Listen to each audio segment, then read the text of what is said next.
Southampton 'ਚ ਖੇਡੇ ਜਾ ਰਹੇ ਨਿਊਜ਼ੀਲੈਂਡ ਨੇ ਇੱਕ ਰੋਮਾਂਚਕ ਮੁਕਾਬਲੇ ਵਿੱਚ ਭਾਰਤ ਨੂੰ 8 ਵਿਕਟਾਂ ਨਾਲ ਹਰਾ ਕੇ ਵਿਸ਼ਵ ਟੈਸਟ ਚੈਂਪੀਅਨਸ਼ਿਪ ਦਾ ਪਹਿਲਾ ਖਿਤਾਬ ਆਪਣੇ ਨਾਂ ਕਰ ਲਿਆ ਹੈ।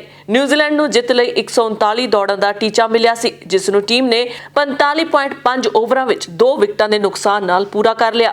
ਨਿਊਜ਼ੀਲੈਂਡ ਦੀ ਜਿੱਤ ਵਿੱਚ ਕਪਤਾਨ ਕੇਨ ਵਿਲੀਅਮਸਨ ਤੇ ਰੌਸ ਟੇਲਰ ਦਾ ਅਹਿਮ ਯੋਗਦਾਨ ਰਿਹਾ।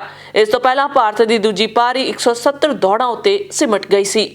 ਭਾਰਤੀ ਟੀਮ ਮੁਕਾਬਲਾ ਜਿੱਤਣ ਲਈ ਦੂਜੀ ਪਾਰੀ ਵਿੱਚ ਵੱਡਾ ਸਕੋਰ ਖੜਾ ਕਰਨਾ ਚਾਹੁੰਦੀ ਸੀ, ਪਰ ਕੀਵੀ ਗੇਂਦਬਾਜ਼ ਟਿਮ ਸਾਊਦੀ ਨੇ 4, ਟ੍ਰੈਂਟ ਬੋਲਟ ਨੇ, ਕਾਇਲੀ ਜੈਮਿਸਨ ਨੇ 2 ਅਤੇ ਨੀਲ ਵੈਗਨਰ ਨੇ 1 ਵਿਕਟ ਲੈ ਕੇ ਭਾਰਤੀ ਟੀਮ ਨੂੰ 170 ਦੌੜਾਂ ਤੇ ਹੀ ਰੋਕ ਲਿਆ। ਨਿਊਜ਼ੀਲੈਂਡ ਨੂੰ ਪਹਿਲੀ ਪਾਰੀ ਵਿੱਚ ਬਣਾਈਆਂ 249 ਦੌੜਾਂ ਦੇ ਆਧਾਰ ਤੇ 32 ਦੌੜਾਂ ਦੀ ਲੀਡ ਮਿਲੀ ਸੀ, ਜੋ ਮੈਚ ਦੇ ਆਖਰੀ ਅਤੇ 6ਵੇਂ ਦਿਨ ਫੈਸਲਾਕੁਨ ਸਾਬਤ ਹੋਈ। ਉਧਰ ਕੋਹਲੀ ਨੇ ਕੇਨ ਵਿਲੀਅਮਸਨ ਅਤੇ ਨਿਊਜ਼ੀਲੈਂਡ ਦੀ ਪੂਰੀ ਟੀਮ ਨੂੰ ਵਧਾਈ ਦਿੱਤੀ।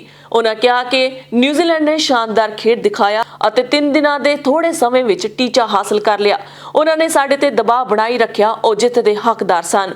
ਕੋਹਲੀ ਨੇ ਕਿਹਾ ਕਿ ਨਿਊਜ਼ੀਲੈਂਡ ਦੇ ਗੇਂਦਬਾਜ਼ਾਂ ਨੇ ਆਪਣੀ ਰਣਨੀਤੀ ਤੇ ਵਧੀਆ ਤਰ੍ਹਾਂ ਨਾਲ ਅਮਲ ਕੀਤਾ। ਅਸੀਂ 30 ਤੋਂ 40 ਦੌੜਾਂ ਘੱਟ ਬਣਾਈਆਂ। ਉਹਨਾਂ ਨੇ ਕਿਹਾ ਕਿ ਪਹਿਲਾ ਦਿਨ ਮੀਂਹ ਕਾਰਨ ਰੱਦ ਹੋ ਗਿਆ ਅਤੇ ਜਦੋਂ ਖੇਡ ਫਿਰ ਤੋਂ ਸ਼ੁਰੂ ਹੋਈ ਤਾਂ ਲੈਅ ਹਾਸਲ ਕਰਨਾ ਮੁਸ਼ਕਲ ਸੀ। ਅਸੀਂ ਕੇਵਲ 3 ਵਿਕਟਾਂ ਗੁਆਈਆਂ, ਪਰ ਜੇਕਰ ਖੇਡ ਬਿਨਾਂ ਰੁਕਾਵਟ ਦੇ ਚੱਲਦਾ ਤਾਂ ਅਸੀਂ ਹੋਰ ਦੌੜਾਂ ਬਣਾ ਸਕਦੇ ਸੀ। ਨਿਊਜ਼ੀਲੈਂਡ ਦੇ ਕਪਤਾਨ ਕੇਨ ਵਿਲੀਅਮਸਨ ਨੇ ਕੋਹਲੀ ਅਤੇ ਭਾਰਤੀ ਟੀਮ ਦੀ ਪ੍ਰਸ਼ੰਸਾ ਕੀਤੀ ਅਤੇ ਚੈਂਪੀਅਨ ਬਣਨ ਦਾ ਵਿਸ਼ੇਸ਼ ਅਹਿਸਾਸ ਕਰਾਰ ਦਿੱਤਾ।